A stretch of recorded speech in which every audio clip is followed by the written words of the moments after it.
have Gaurang Shah, Senior Vice President, Geojit Financial Services, joining us this morning. Gaurang, what a lovely day to have you here back with us on News 9. And, well, there were talks. In fact, you on the show last week were talking about TACO.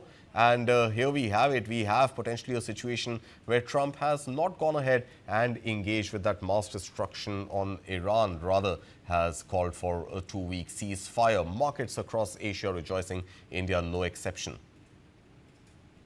Thank you, Kartik, for having me on the show. Good morning to all your viewers, and to you, a small disclosure.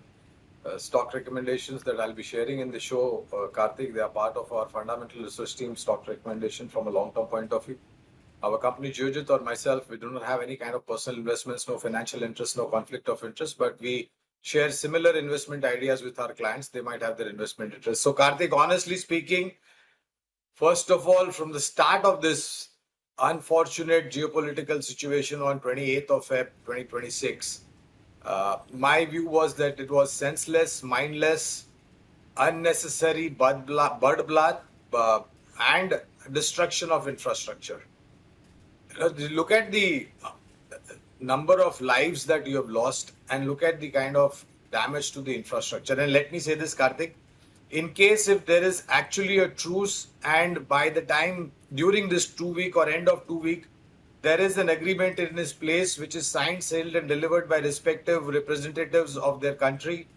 And if there is wisdom, common sense and fine sense of judgment prevailing,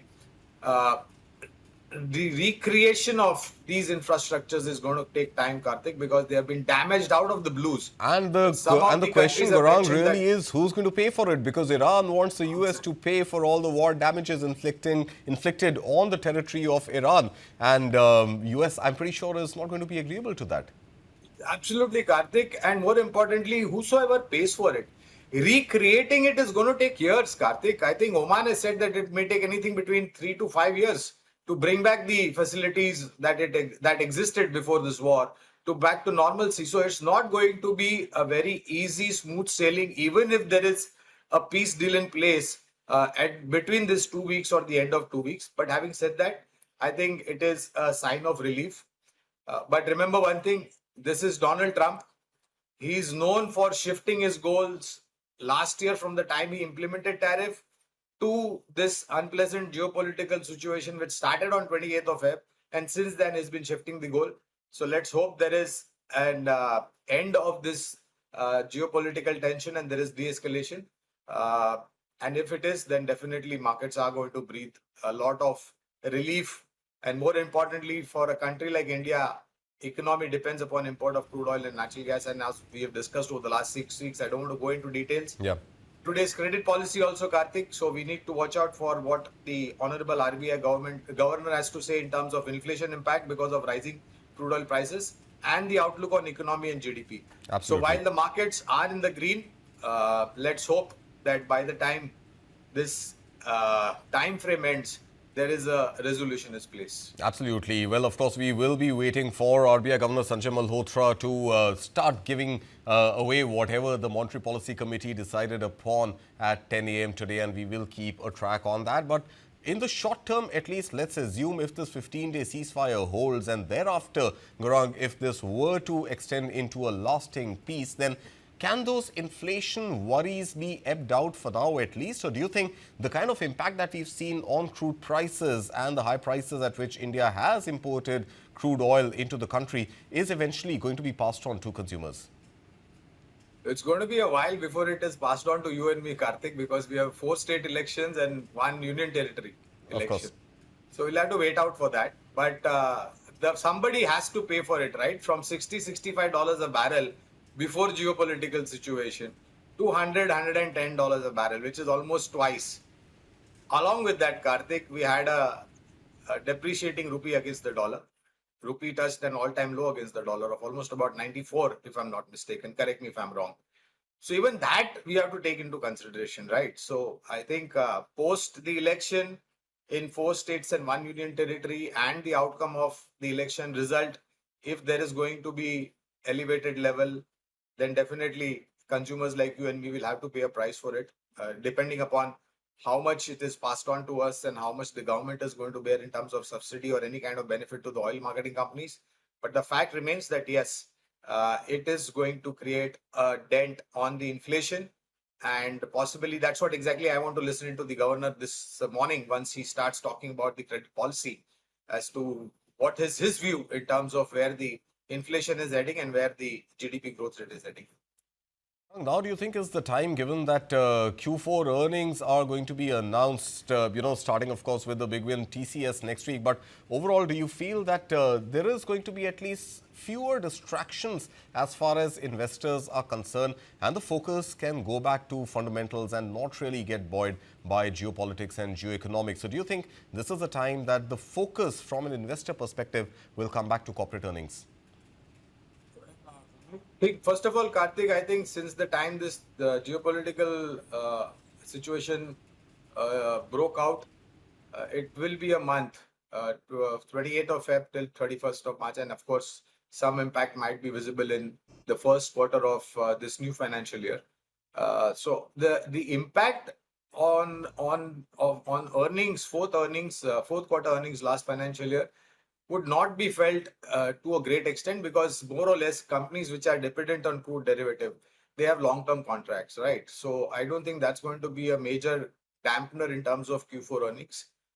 Impact of it might be felt in the first or maybe second quarter of this new financial year, depending upon, again, which way the ceasefire goes and how much of it is going to take into consideration for easing of crude oil prices, and of course where the currency stands in terms of rupee dollar equation. So I don't think any serious impact would be felt in the fourth quarter of last financial year. Some amount of it could be visible in first and second quarter of this financial. All right. And if I were to sort of pick your brains on which are the sectors which are likely to be in focus now that there is this sort of truce in place, at least temporary for now, hopefully it'll become more permanent going forward. But if there were sectors to pick up right now, do you think this is the time to pick up perhaps sectors like oil marketing companies? Well, if you have risk on appetite, I would definitely say yes. Look, Kartik, we are 2,500 points uptick on Sensex this morning, 750 odd points uptick in Nifty, 7,700 points on mid cap, so and so forth for the bank Nifty. Right. So today's gap up, we need to see how the day pans out. Of course, what the governor also has to say in terms of GDP growth rate, inflation, and the state of economy. Long-term point of view, if you ask me, as a disclosure again, we have positive coverage on all the three oil marketing companies, HPCL, BPCL, IOC. And I think along with that, sectors which are dependent on crude derivatives, paint, tire industry, aviation sector, something like an interglobe aviation, should definitely be looked upon, provided you have a long-term time horizon and a little bit of elevated risk appetite.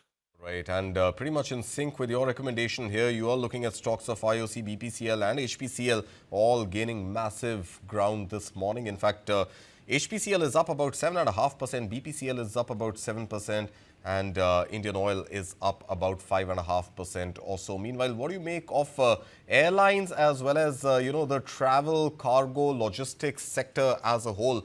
Do you think there is going to eventually be a slightly less risky airspace as well as shipping routes if this truce for now continues to become, let's say, a more permanent solution in West Asia? So, Kartik, as we all have been given to understand that one of the conditions was that Iran will open up Strait of Hormuz, and that's what Iran has agreed upon. Of course, today, tomorrow, we'll have a little bit of more clarity on that. So that will enable free movement of sea vessels, right? And that was the big point of contention in terms of not only natural gas and crude oil, but also for other raw material that comes in from Middle East countries via the Strait of Hormuz. For example, fertilizer, urea, petrochemicals, etc., etc., etc. So this will have positive impact on logistic companies. We have coverage on delivery. We have coverage on Transport Corporation of India. We have a positive coverage on Blue Dart. On the aviation pack, like I mentioned, we are positive on Interglobe Aviation. And my sense is that this will also have a positive impact on tire manufacturing companies and paint industry, because they are directly dependent upon crude oil and crude derivatives. So that should work out well in case if this has to be a long-lasting peace. All right, and that is exactly what we are seeing even on the charts this morning. In fact, Interglobe Aviation is up almost 10%. Remember, the Indigo stock was battered given the closure of airspace. Investors hoping that this truce, the ceasefire, will open up airways across West Asia, where Indigo continues to fly. And meanwhile, all the other logistics and cargo companies that you mentioned also showing pretty neat signals this morning as far as investor gains are concerned. Meanwhile, two companies that are in the red, surprisingly, again from the energy pack, are ONGC and Coal India. I mean, one understands the sort of indirect relationship between oil prices and perhaps our own exploration as well as our own reserves as far as coal is concerned. But overall, a good moment, a good day to perhaps invest, dabble in these stocks as well. So positive coverage again as a disclosure on both ONGC and Coal India. And that was rightly so. When crude oil prices were boiling, you had companies like ONGC doing the opposite of what the market was doing. And with crude oil prices going up, exploration companies tend to benefit. With crude oil prices going down, exploration companies tend to have a negative impact. On Coal India, I think what the government, I beg your pardon, what the management has mentioned is the output of coal is increasing, the quality of coal is increasing, and more importantly, Kartik, the realizations via e-auctions are also better. So we remain positive on Coal India as well. All right, Gaurang Shah, always a pleasure having you here with us on News 9, particularly so on such an important news day like today. As always, thank you so much for your time. Thank you, Kartik. All the best. Thank you.